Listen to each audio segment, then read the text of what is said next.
नमस्कार. आरोग्य परिषद 2026 या कार्यक्रमाच्या पुढल्या परिसंवादाला हात घालत असताना आज आपण फार महत्त्वाच्या व्यक्तीबरोबर संवाद साधणार आहोत. ते आहेत महाराष्ट्र राज्याचे आरोग्यमंत्री प्रकाश आंबेडकर. आपलं खूप खूप स्वागत. जोरदार टाळ्यांमध्ये आपण त्यांचं स्वागत करूयात. जबाबदारीचं खातं आहे, थेट लोकांशी संपर्क आहे, त्यामुळे या सगळ्याच्यात प्रश्नही अनेक आहेत ज्याची उत्तरं तुम्हाला द्यावी लागतात. पण पहिला थेट प्रश्न मी आपल्याला विचारतो तो आहे महात्मा ज्योतिराव फुले जन आरोग्य योजना आणि त्याच्या अंमलबजावणीबद्दल. राज्यातील गरीब आणि गरजू जनतेसाठी महात्मा ज्योतिराव फुले जन आरोग्य योजना अत्यंत महत्त्वाची आहे. मात्र अनेक खासगी रुग्णालयांकडून या योजनेचं कार्ड असूनही रुग्णांना हे उपचार नाकारले जात असल्याच्या तक्रारी येत आहेत. अशा रुग्णालयांवर जरब बसवण्यासाठी आणि योजनेची पारदर्शकता वाढवण्यासाठी आपलं खातं, आपलं मंत्रालय काय पावलं उचलत आहे? न्यूज 18 मराठीच्या आजच्या या आरोग्य परिषदेच्या निमित्तानं आपण मला बोलवलं त्याबद्दल पहिल्यांदा मी मनापासून आपलं आभार मानतो. आणि एका महत्त्वाच्या विषयावरती प्रश्न आपण विचारला आहे. महात्मा फुले आरोग्यदायी योजना ही राज्य शासनाची महत्त्वाकांक्षी अशा पद्धतीची सामान्य लोकांना सेवा देण्याची महत्त्वपूर्ण योजना आहे. आपण असं विचारलं की बरेचसे आजार जे आहेत किंवा बऱ्याचशा एकूणच सगळ्या पेशंट्सना हॉस्पिटल्स नाकारतायत किंवा तिथं ट्रीटमेंट्स होत नाहीत. मी आपल्याला निश्चितपणे सांगेन की महात्मा फुले आरोग्यदायी योजना आणि त्याच्यामध्ये आता सद्यस्थितीत आयुष्यमान भारत योजना केंद्र शासनाची, ह्या दोन्हीचा टाईप झाल्यानंतर एका बाजूला आम्ही एकूणच जे काही उपचार आहेत ते उपचार वाढवलेत. पूर्वीच्या काळामध्ये साधारणतः 1350 आजार होते, आता 2399 आजार आपण त्याच्यामध्ये समाविष्ट केलेत. काही पॅकेजेस मी मंत्री झाल्यानंतर, कारण मी असा मंत्री आहे की पूर्वीच्या काळामध्ये हॉस्पिटलवाले पैसे घेतात म्हटल्यानंतर त्यांच्याबरोबर भांडणारा, त्या लोकांवर कारवाई करणारा जर कोण महाराष्ट्रातले मंत्री आमदार असतील तर त्यातला मी आहे. त्यामुळे साहजिकच एका बाजूला मीच मंत्री झाल्यानंतर त्या सगळ्यांचे प्रश्नही समजून घेणं माझ्यासाठी महत्त्वाचं होतं. मी मंत्री झाल्यानंतर या सगळ्याबद्दलसुद्धा त्यांच्या तक्रारी ऐकून घेतल्या आणि त्याला पॅकेजेस वाढवणं हा त्यांचा मुद्दा होता. मी ती पॅकेजेस वाढवण्यामध्ये महत्त्वाची भूमिका घेतली. पहिल्या टप्प्यात आम्ही पॅकेजेस वाढवली. त्याच्यानंतर आयुष्यमान भारतमध्ये आपण आल्यानंतर आता CGHSच्या नॉर्मप्रमाणे आपण परत आणखीन त्याला खूप चांगल्या पद्धतीनं अजूनही त्या पॅकेजेसमध्ये वाढ झाली. आता ही हॉस्पिटल्स अधिक दर्जेदार सेवा देण्यासाठी सज्ज असतील. आमच्याकडं असं काम होत असताना दुसऱ्या बाजूला एका बाजूला या सगळ्या हॉस्पिटलची एम्पॅनलमेंटची सुद्धा एक ट्रान्सपरंट पॉलिसी आपण केली आहे. कुठंही कुणालाही भेटावं लागत नाही, कुणाशी संपर्क करावा लागत नाही. प्रत्येक जो डॉक्टर्स आणि जे हॉस्पिटल सगळा क्रायटेरिया पूर्ण करत असेल त्या प्रत्येक हॉस्पिटलचं स्वागत आम्ही करतो आहे. फक्त आमची अट एकच आहे की हॉस्पिटलने सुद्धा पेशंटकडून पैसे घेतले नाही पाहिजेत. आम्ही एवढे चांगल्या सुविधा देतो आहे त्यामुळे आमची अपेक्षा निश्चितपणे असणार आहे.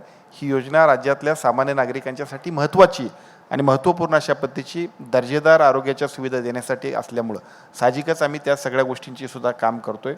मी आपल्याला खात्रीपूर्वक सांगेन की आत्तापर्यंत म्हणजे आम्ही यापूर्वीच्या एकूण सगळ्या जे काही एकूण कामकाज आहे त्या कामकाजामध्ये ज्यावेळेला महायुतीचं सरकार झालं आणि आम्ही सगळेजण राज्यात आदरणीय मुख्यमंत्री आणि दोन्ही उपमुख्यमंत्र्यांच्या नेतृत्वाखाली काम करतो आहे त्यावेळेपासून या योजनेमध्ये खूप चांगल्या पद्धतीचे बदल आणि एका बाजूला डॉक्टर्सना सुद्धा अपेक्षित असणाऱ्या चांगल्या सुविधा आणि दुसऱ्या बाजूला पेशंटना सुद्धा आवश्यक असणाऱ्या सगळ्या सुविधा देण्यामध्ये आम्ही अतिशय तत्परतेनं काम करतो आहे.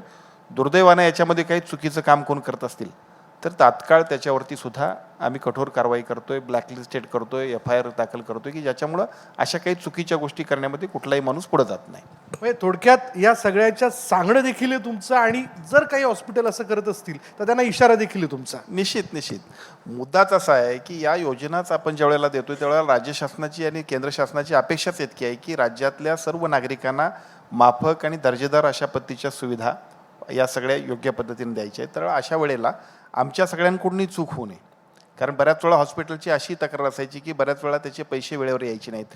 6-6 महिने वर्षभर वेटिंग करायला लागायचं. आता आमचा तरी टार्गेटेड प्रयत्न असा आहे की महिन्याच्या महिन्याला पैसे आले पाहिजेत. त्यासाठी सुद्धा आम्ही सारखे मुख्यमंत्र्यांच्या मागे आहोत. म्हणजे एका बाजूला आम्ही ज्यावेळेला सेवा चांगल्या देण्यासाठी आग्रह धरणार आहोत त्यावेळेला त्यांचा योग्य त्या पद्धतीचा त्यांचं जे काही मोबदला असेल तो सुद्धा डॉक्टर्सना हॉस्पिटल्सना मिळाला पाहिजे. आणि मला असं वाटतं की आमच्या पुढच्या प्रयत्नांमध्ये महिन्याच्या महिन्याला सुद्धा त्यांची बिलं होतील अशा पद्धतीचं काम सुद्धा आम्ही करतोय. या योजनेची व्याप्ती अधिक वाढावी, जास्तीत जास्त आजारांचा यामध्ये समावेश व्हावा आणि शिवाय इतरही काही जटिल शस्त्रक्रिया त्याचा देखील यामध्ये समावेश असावा, याबद्दल शासनाचा पुढे काही मानस आहे का? निश्चितपणे आहे. मगाशी आपण ज्या कॅन्सरच्या तिन्ही एक्सपर्ट्सवर बोलत होता, मला आठवते धुळ्याचे डॉक्टर जे आहेत त्यांचा सत्कार तिथल्या लोकांनी इतक्या चांगल्या पद्धतीने केला होता. त्यांच्याविषयी इतक्या चांगल्या भावना त्या दिवशी सगळेच धुळेकर व्यक्त करत होते आणि त्या सगळ्यांचीच भूमिका आता त्यांनी मांडली. आमच्या सांगलीचे डॉक्टर असतील, धुळ्याचे डॉक्टर असतील किंवा डॉक्टर खन्ना असतील, या सगळ्यांच्या मधला महत्त्वाचा भाग आणि जो आम्ही करायला निघालो. माझी आपल्या सगळ्यांना विनंती आहे, शक्य असेल तिथं आम्हाला मेल करा, आमच्याशी संवाद साधा, व्हॉट्सअपवर बोला, फोनवर बोला. आम्ही सगळ्या लोकांना सुद्धा त्याच्यामध्ये बोलणार आहोत. आमचा उद्देश इतकाच आहे, ज्या ज्या सुविधांमध्ये सुद्धा सुधारणा करणं गरजेचं आहे ते खूप महत्त्वाचे आहेत. विशेषतः मी आपल्याला सांगतो की कॅन्सरचं पॅकेज आमच्याकडे आहे, पण कॅन्सरच्या पॅकेजमध्ये फॉलोअपचं पॅकेजच नाही. म्हणजे अर्धवट पद्धतीचं जर का आपण लोकांना, पेशंटला ट्रीटमेंट करावं तर ते पैसेही उपयोगाचे नाहीत आणि तुमच्या सगळ्यांची एक्सपर्टीसुद्धा आम्हाला उपयोगाची नाही. मी आमच्या महात्मा फुले आरोग्यदायी इच्छा योजनेच्या CEOना आणि त्यांच्या सगळ्या टीमला सांगितलं आहे, एका बाजूला कॅन्सरच्या सगळ्या सुविधा त्याच्यामध्ये उपलब्ध असल्या पाहिजेत, त्यासाठी ज्या ज्या गोष्टी करायला लागतील त्या केल्या पाहिजेत. न्यूरो हा सुद्धा आता अलीकडच्या काळामध्ये न्यूरोच्या सुद्धा सर्जरीसाठी खर्चिक खूप आहेत, त्यामुळे तुम्ही मंडळीसुद्धा त्याच्यामध्ये ते टाळायचा प्रयत्न करताय. बजेट वाढायला पाहिजे, वाढवून देऊ ना आपण. शेवटी लोकांसाठी पैसे खर्च करत असताना अनावश्यक पैसे खर्च करण्यापेक्षा योग्य गोष्टींसाठी आम्ही केलं तरी काही बिघडणार नाही. त्यामुळे त्या पॅकेजेसमध्ये सुधारणा करण्यासाठी आम्ही सांगितलेलं आहे. CGHSचे नॉर्म वाढल्यानंतर आणि विशेषतः आयुष्यमान भारत योजनेमध्ये आम्ही आल्यानंतर आणखीन एक गोष्ट घडली की ज्याच्यामध्ये आर्थोचे सगळे बरेचसे डॉक्टर्स आले आणि त्यांचं म्हणणं की या नवीन आयुष्यमान भारत योजनेमध्ये आर्थोच्या पॅकेजमध्ये थोडीशी सुधारणा करणं आवश्यक आहे, कारण ते आम्हाला बऱ्याचशा गोष्टी परवडत नाहीत. मी न्यूरो, कॅन्सर आणि आर्थो या तिन्हीमध्ये सुद्धा सुधारणा करण्यासाठी सगळ्या एक्सपर्ट डॉक्टरबरोबर बोलणं आणि आमच्या लोकांनी त्याच्यावरती निर्णय घेणं आणि मग त्याच्यानंतर मुख्यमंत्र्यांनी आम्हाला मान्यता देणं, या सगळ्या प्रक्रिया सुरू केल्यात. सगळ्यांशी आम्ही बोलतोय. आम्हाला अपेक्षित असं आहे की लोकांना सुविधा देत असताना डॉक्टर्सची सुद्धा सोय आम्ही बघितली पाहिजे. शेवटी ते व्यवसाय करतायत, त्यांचा व्यवसाय होत असताना त्यांना सुद्धा बाबा परवडलं पाहिजे आणि आमच्या लोकांची सोय झाली पाहिजे, सेवा झाली पाहिजे. या पद्धतीचं आम्ही काम करतोय. मगाशी मी आपल्याला म्हटलं की कार्डिओलॉजिस्ट बरोबर आम्ही बोललो पाहिजे. त्याचं कारण असं आहे की मगाशी इम्युनोथेरपीवरचा विषय निघाला. अलीकडच्या काळामध्ये कॅन्सरचं प्रमाण जे वाढलंय आणि आपण जर का त्याच्यावरती काम वाढवलं नाही तर मी आपल्याला सांगतो तुम्ही सगळेजण व्यर्थात. तुमच्या सगळ्यांचा आम्हाला उपयोग काय नाही. त्याला कारण असं आहे, पुढच्या स्टेजला गेलेला पेशंट हा तुमचा आणि आमचा नाही, तो फक्त दवाखान्याच्या खर्चाचा आहे आणि रामभरोशी कामाचा आहे. मला असं वाटते prevention is the better than cure. आता प्रिव्हेन्शनवरती आम्हाला सगळ्यांना काम करावं लागेल. स्क्रीनिंग आम्हाला वाढवावं लागेल. स्क्रीनिंगसाठी ज्या ज्या गोष्टी आम्हाला करायला लागतात त्या सगळ्यासाठी मी तुम्हाला सांगतो, या राज्याचा मंत्री म्हणून ज्या गतीनं आम्ही काम करू पुढच्या टप्प्यामध्ये, जसं पूर्वीच्या काळामध्ये TB आपल्याकडे खूप होता, पण एक मिशन मोडवरती आपण गेलो आणि बघता बघता मिशन मोडवरती गेल्यानंतर TB आज त्या तुलनेनं त्यावेळच्या आत्ता प्रमाण प्रचंड कमी आलं. मला असं वाटतं की ओरल, ब्रेस्ट आणि सर्वायकल सगळ्या कॅन्सरसाठी सुद्धा स्क्रीनिंग वाढवलं. त्या स्क्रीनिंगमध्ये जर बऱ्यापैकी आम्ही सगळ्यांनी जो काही तुमचा राईट प्रोटोकॉल आहे तो मेंटेन केला तर आजचं जे प्रमाण आहे ते खूप कमी होणार आहे. पार्ट फर्स्ट आहे. पार्ट सेकंड आहे की उपचाराच्या पद्धतीमध्ये ज्या ज्या काही सुधारणा करायला पाहिजेत त्यासुद्धा करणं गरजेचं आहे आणि त्या करण्यामध्ये जी काही खर्चिक पद्धती असतील त्यासुद्धा जर आम्हा सगळ्यांना महात्मा फुले आरोग्यदायी योजनेमध्ये समाविष्ट करता आल्या तर निश्चितपणे आम्ही करणार. कारण पेशंट आणि विशेषतः नागरिकांचं आरोग्य ह्याच्यासाठी सर्वोच्च प्राधान्याने देणं हे महाराष्ट्र सरकारचं, युती सरकारचं, महायुती सरकारचं काम आहे आणि मला असं वाटतं की ते करण्यामध्ये तुमच्या सगळ्यांबरोबर विचारविनिमय करून तुमच्या सगळ्यांच्या पॉझिटिव्ह सूचना घेऊन आपण सगळेजण ते करणार आहोत. डॉक्टर खन्ना यांनी कॅन्सर पेशंट्सची होणारी गर्दी, ज्यात त्यांना 8-9 महिने असे लागून जातात, हा एक मुद्दा मांडला. पण यामध्ये काय होतं की त्याच्या आतमध्ये असणारा आजार जो आहे तो बळावतो, तो पुढल्या स्टेजला जातो. हा वेग कसा वाढवता येईल याबद्दल आपण काही विचार करताय, काही नियोजन आहे का? निश्चितपणे मगाशी डॉक्टर खन्नाने सांगितलेल्या 2 गोष्टी मी ऐकत होतो आणि मी त्यांच्याशी सहमत आहे. पेशंट पहिल्या टप्प्यात स्क्रीनिंग झाला आणि आपण ट्रीटमेंट चालू केल्यानंतर तो 4थ्या टप्प्यापर्यंत जाईपर्यंत आमच्या सगळ्या डायग्नोसिस होत असतात आणि डायग्नोस होता होता इतका उशीर होतो की आपण सगळं करून सुद्धा मग मगाशी आपल्याला म्हटलं तसा उपयोग काय होत नाही. मी आपल्याला सांगतो की पहिल्या टप्प्यामध्ये स्क्रीनिंग होण्यासाठी टाटा हॉस्पिटलमध्ये गर्दी कमी केली पाहिजे. आज महाराष्ट्र सरकारने एक महत्त्वपूर्ण निर्णय घेतला आहे. कॅन्सरच्या मिशन मोडवरती कॅन्सरच्या निर्मूलनाचं काम घेतलं आणि त्याच्यामध्ये लेवल 1, लेवल 2, लेवल 3 अशा पद्धतीच्या 3 स्तरीय अशा पद्धतीची संरचना केली. लेवल 1 वरती टाटा हॉस्पिटल राहील. लेवल 2 वरती सगळी जे काही विभागीय अशा पद्धतीचे आमचे सगळे मेट्रो सिटीज आहेत त्या ठिकाणी सुद्धा याच पद्धती टाटा हॉस्पिटल सारखीच हॉस्पिटल उभा राहतील राज्य शासनाच्या मदतीनं आणि लेवल 3 वरती प्रत्येक जिल्ह्यामध्ये आपण म्हणताय त्या पद्धतीची स्क्रीनिंगची सगळी सेंटर्स ट्रीटमेंटचे सगळा प्रोटोकॉल आणि ज्या काही सगळ्या उपाययोजना करायला पाहिजेत, मगाशी आपण जसं सांगितलं की सगळे जे ऑन्कॉलॉजिस्टचा स्वतंत्र विभाग पाहिजे तो सगळा आपण करतोय. तुमच्या निमित्ताने मी लाईव्ह बोलतोय, त्यामुळे अनेक लोक ऐकत असतील तर त्यांच्यासाठी सुद्धा ते महत्त्वाचं आहे की मी मंत्री झाल्यानंतर अनेक गोष्टींसाठी जी काय माझी धावपळ आहे, परवा पेट स्कॅनला सुद्धा आपण आपल्या महात्मा फुले आरोग्यदायी योजनेमध्ये घेतलं. जरा एक बर्ड व्ह्यू आपण टाकला तर गडचिरोली, मेळघाट आणि कोकणातील दुर्गम भागात अद्यापही प्राथमिक आरोग्य केंद्रांची अवस्था बिकट आहे. मी आपल्याला सांगतो की सगळ्यात महत्त्वाचं जे त्याला काय म्हणता येईल आपण कळीचा मुद्दा ज्याला म्हणू आपण, तो कळीचा मुद्दा काय आहे तर आमच्याकडे इतकी चांगली यंत्रणा आहे ती फक्त राईटली युटिलाइज केली पाहिजे. आज मी आपल्याला सांगतो की हायकोर्टाच्या सूचना आहेत. चीफ सेक्रेटरी आमचे जे आहेत ते गडचिरोलीसारख्या नंदुरबारसारख्या आदिवासी भागातल्या सिकल सेलपासून सगळ्या सुविधा अधिक चांगल्या पद्धतीनं होण्यासाठी काम करत आहेत. तरीसुद्धा तिथे डॉक्टर पोहोचत नाही, लोकांना सेवा मिळत नाही. अशा पद्धतीच्या विधानसभेमध्ये विधान परिषदेमध्ये लक्षवेधी द्यायला मला उत्तर द्यावं लागतं आहे. आम्ही सगळ्याच अधिकाऱ्यांची बैठक घेतली. मधल्या टप्प्यात मी स्वतः गेलो होतो गडचिरोलीला, नंदुरबारला, पालघरला, नाशिकला सुद्धा आता मी जातोय. मला ज्या वेळेला जातोय त्यावेळेला आदिवासी पाडे, आदिवासी सगळ्या लोकांच्या सुविधांसाठी सुद्धा सातत्यानं आम्ही काय करतोय याची पाहणी मी करत असतोय. सिकल सेलवरती आमचं कामच होत नव्हतं आणि सिकल सेल हा अशी परिस्थिती आहे की आता जर आम्ही दुर्लक्ष केलं तर तो पेशंटसुद्धा किंवा त्या पेशंटचा फ्लोसुद्धा इतका वाढेल की येत्या भविष्य काळामध्ये आपल्या सगळ्यांना खूप त्रास होईल. मी गेलो त्यावेळेपूर्वी 2 ते 3 लाखापर्यंत आजपर्यंत स्क्रीनिंग होतं. माझ्या लक्षात आलं, तिथल्या प्रायव्हेट डॉक्टरांबरोबर बोललो, आपल्या सगळ्या यंत्रणेबरोबर बोललो आणि त्यानंतर विशेष मोहीम आपण आखली. स्पेशल टास्क फोर्स नेमला. 1 महिन्याच्या आत त्या सगळ्या लोकांना त्यांचा अहवाल द्यायला सांगितला. त्या अहवालाप्रमाणे गेल्या वर्षभरामध्ये आम्ही 70 लाख लोकांचं स्क्रीनिंग केलं. त्याच्यामध्ये अनेक पेशंट्स आढळले, अनेक वाहक आढळले. त्या सगळ्यांना जी काही लाल कार्ड, पिवळं कार्ड, जे काही प्रोटोकॉलप्रमाणे द्यायचं असते आणि त्यांना राईटली गाईड करायचं असते ते सगळं आपण करायला निघालो. पार्ट सेकंड, चीफ सेक्रेटरींच्या अध्यक्षतेखाली जी काही कमिटी आहे त्या कमिटीने ज्या काही सूचना दिल्यात त्याप्रमाणे स्पेशलिस्टना सुद्धा आम्ही रँडमली म्हणजे त्यांना अगदी रँडमली त्यांना पाठवायचं आहे की त्या पाठवण्यामुळं तिथल्या सगळ्या सुविधा द्यायच्या आहेत. त्याचं फक्त राईट ऑब्झर्वेशन करायचं आहे. मी आपल्याला सांगतो, आमच्या अधिकाऱ्यांना सूचना दिल्यात, पुढच्या महिन्याभरामध्ये प्रत्येक ठिकाणी या यंत्रणा अधिक गतिमान होतील, त्याचा फायदा होईल. तिसरा मुद्दा, त्यातल्या काही ठिकाणी की जिथं खूपच अडचणी आहेत, म्हणजे सातपुडा पर्वतरांग्यातल्या एवढ्या अडचणीच्या ठिकाणी ज्या काही आमच्या आर्याच्या आहे, आणखीन काय आहे, पण तिथं आमचे डॉक्टर्स पोचू शकत नाही, ॲम्ब्युलन्स जाऊ शकत नाही. अशा ठिकाणी PPP मोडवरती सुद्धा काही प्रायव्हेटमधल्या अमरावती शहरातले असतील, अन्य कोण लोक असतील, चांगले डॉक्टर्ससुद्धा ते त्यांच्या सेवा देत असतील तर आम्ही त्यांना समवेत घेणार आहोत आणि त्याचा फायदा होईल. 3 आता हायकोर्टच्या सूचनेप्रमाणे 3 हॉस्पिटल्सला आपण 100 बेडची आणि 200 बेडची हॉस्पिटल आपण मंजूर केली.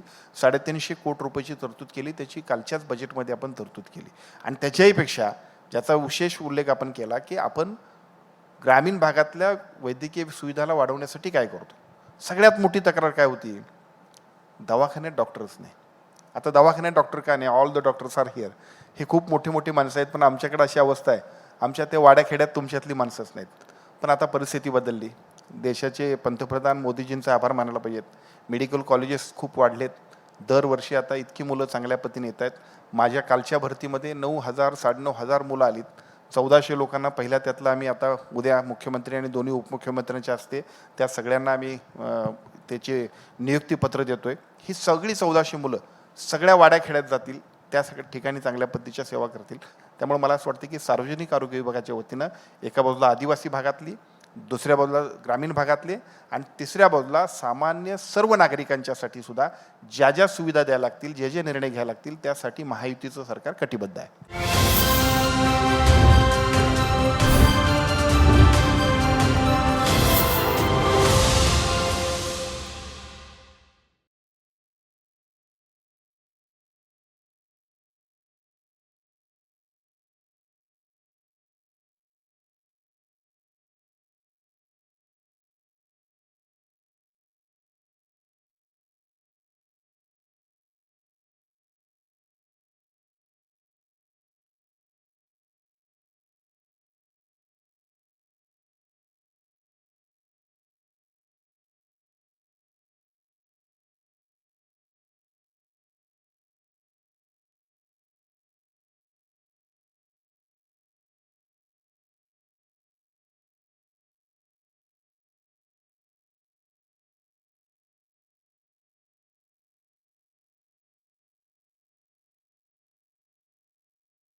माझी आपल्याला एक विनंती अशी आहे पत्रकार म्हणून आणि शिवाय एक मतदार म्हणून की राज्यभरातल्या महानगरपालिकेच्या अंतर्गत असणारे हॉस्पिटल्स आणि आपले सिव्हिल हॉस्पिटल्स याचा एक दौरा तुम्ही किंवा तुमच्या अधिकाऱ्यांच्या मार्फत आपण करावा. कारण बऱ्याच वेळेस असं दिसून येतं की काही मूलभूत सुविधाच अजूनही तिथे इम्प्लिमेंट होताना दिसत नाही आहे. याबद्दल आपण काही सूचना द्याल का? नाही, मी आपल्याला एवढंच सांगतो, बऱ्याच वेळा माझ्यासारख्या कार्यकर्त्याला जो अनुभव येतोय, मी आता हा म्हणजे माझं गाव आरोग्य संपन्न गाव असेल, आरोग्य संवाद यात्रा असेल, आता मी उद्या मुख्यमंत्र्यांच्या उपस्थितीमध्ये 10 लाख कमिट्यांचे सगळे मेंबर्स जे आहेत त्या सगळ्या मेंबर्सबरोबरचा एक संवाद ठेवतोय.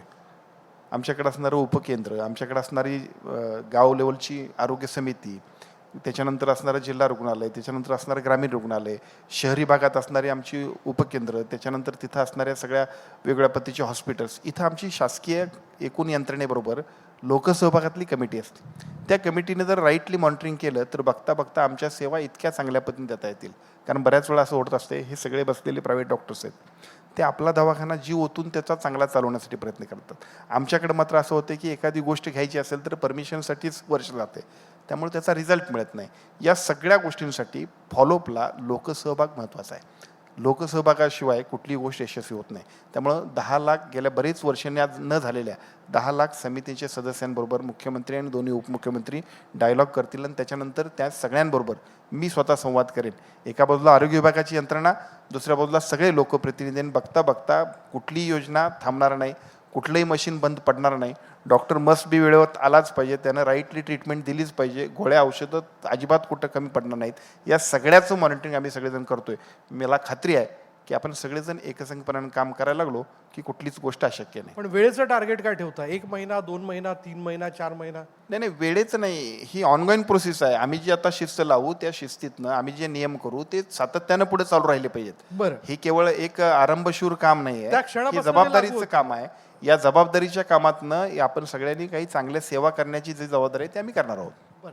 शेवटचा एक प्रश्न घेतोय की जो आवर्जून मला एका अशा व्यक्तीकडनं आलेला आहे जी व्यक्ती खरं तर ग्रामीण भागामध्ये शेवटच्या घटकापर्यंत पोहोचण्याचं काम करते. ती म्हणजे आपली सगळ्यांची आशा. ज्या आशा वर्करची आंदोलनं आपण खरं तर ठिकठिकाणी होताना बघतो, त्यांच्या काही मागण्या आहेत. त्यांच्या वतीने असा या ठिकाणी एक मुद्दा उपस्थित होतो की आशा स्वयंसेविका आणि राष्ट्रीय आरोग्य अभियानातील कंत्राटी कर्मचाऱ्यांना राज्य कर्मचारी राज्य विमा योजना लागू करण्याबाबत आपण नुकतीच सकारात्मक पावलं उचलली, त्याबद्दल आभार. या कंत्राटी कर्मचाऱ्यांना विम्याचा आणि इतर सामाजिक सुरक्षेचा लाभ कधीपर्यंत प्रत्यक्ष मिळायला सुरुवात होईल, असा आमचा आरोग्यमंत्र्यांना प्रश्न आहे.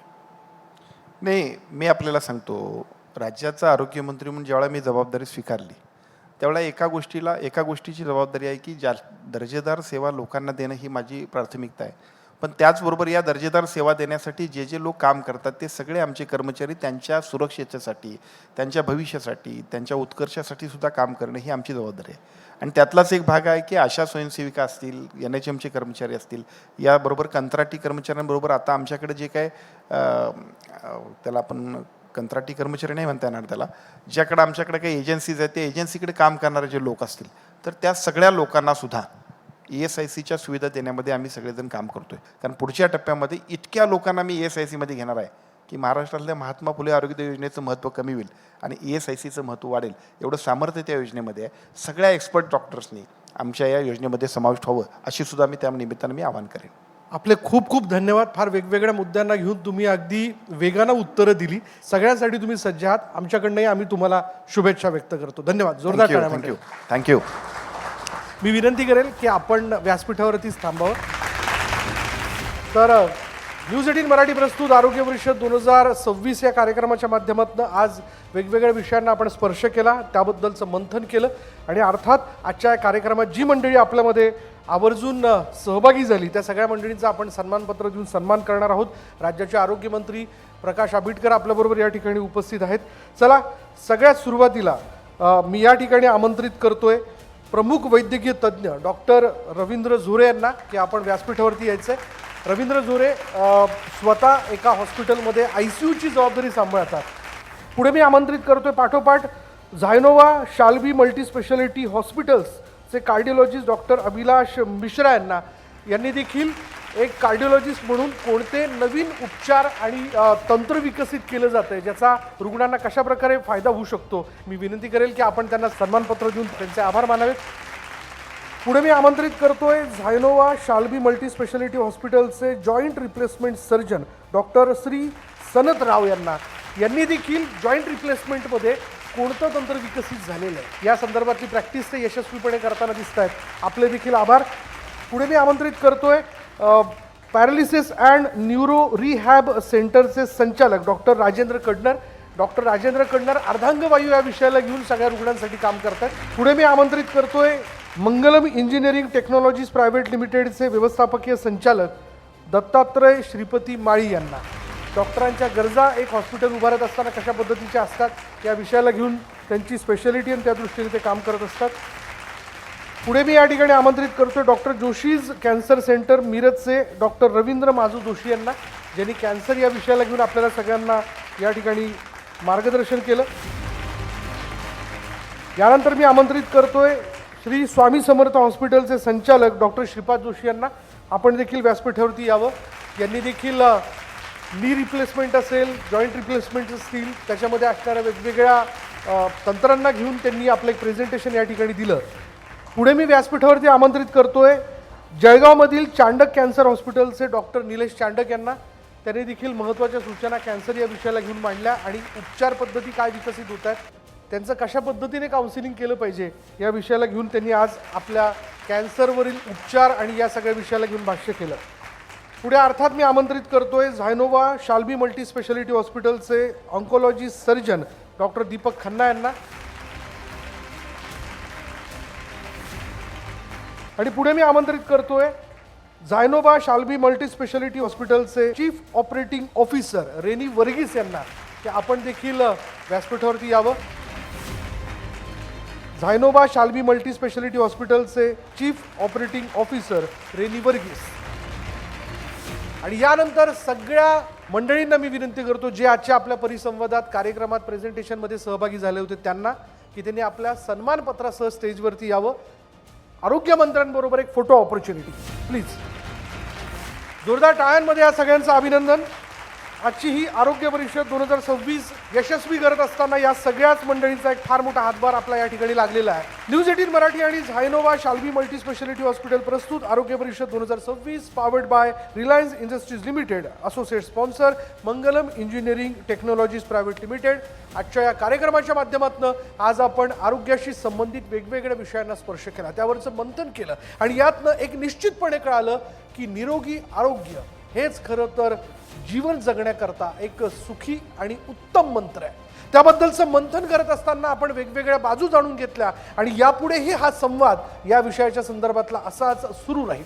यानंतर इथेच थांबणार आहोत. पहा फक्त न्यूज 18 मराठी, आवाज महाराष्ट्राचा.